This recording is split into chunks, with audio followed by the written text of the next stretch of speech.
In this video, I'm going to be showing you how to make an end portal in Minecraft, so be sure to watch this video until the very end to prevent any mistakes in the process. You're going to do this in Creative, and you're going to make sure to go into the inventory and just search up end. And you're going to need the end portal frame, and then you're also going to need the eye of the ender. You're not going to need the ender pearl today because the eye of ender is basically the same thing.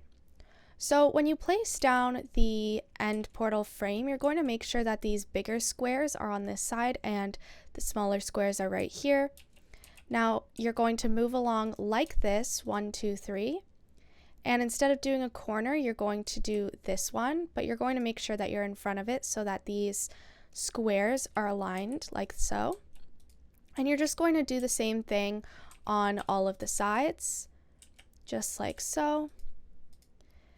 And then finally, what you're going to do is you're going to use the eye of ender and place it in all of these squares. Now, once all of the squares are filled up, your end